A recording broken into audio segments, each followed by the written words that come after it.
Earlier this year, I completed a study asking people what makes someone a brilliant human. And doing that research reminded me of two key years in my own life. The first was 2024. On the surface, life looked great. I was VP of marketing at a $2 billion organization. I had the house, the car, the job title. And yeah, I was in a really dark place with a very toxic boss. I'd been prescribed beta blockers. I was taking sleeping pills whenever I could get my hands on them. I'd lost my spark, and I now realise that I was burnt out. But there was one member of my family who made it their quiet mission to pull me out of that place.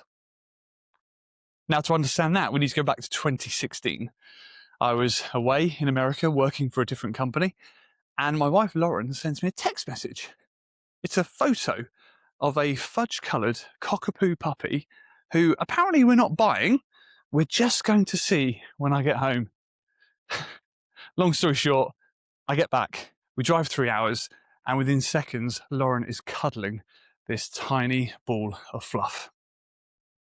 On the drive home, with the dog in her lap, I realised my wife's definition of just going to see something is very different from mine.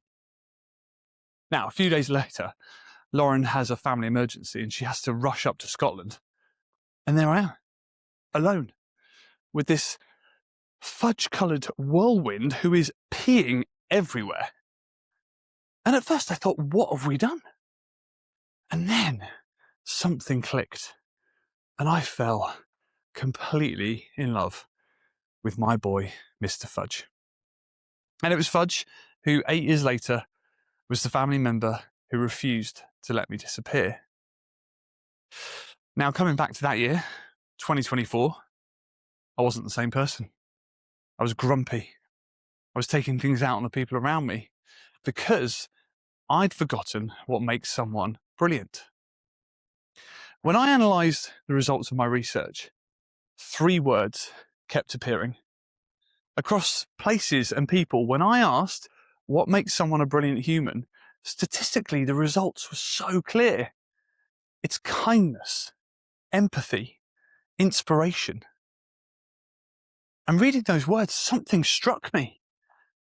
These weren't just words in a survey. These were the things that Fudge was showing me I'd forgotten to live by. And he didn't need research to know them. He just lived them instinctively every single day.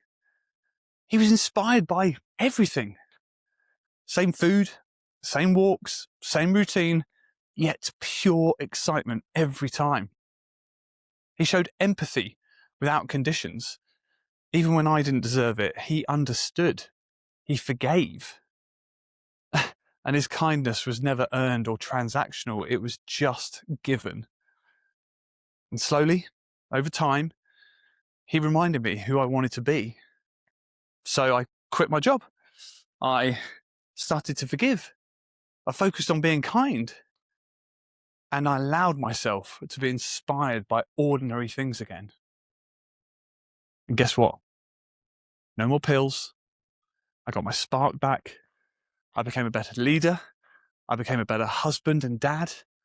I became a better human. Now, there is a third year in this story, 2025. We lost Fudge. He woke up one morning really poorly, and the vet discovered he had a tumour on his spleen and it had ruptured. And very quickly, we had to say goodbye.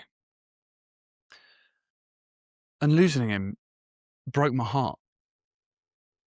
But I'm also incredibly grateful because that little soul reminded me how to live. He showed me that brilliance isn't in the external stuff, the job titles and cars and houses. It's in our nature. It's being inspired by the world every single day. It's having empathy for others and forgiving even when it's hard. And it's showing kindness even in the smallest ways. So now when life feels disconnected or tough or complicated, I remember that he isn't really gone. He walks beside me every single day. And the irony isn't lost on me either. Before the research or the podcast, I learned what makes a brilliant human from a dog. So I'd like to challenge us all with one simple question. How can we be more brilliant? Because my answer is really simple. It's be more fudge. Thank you.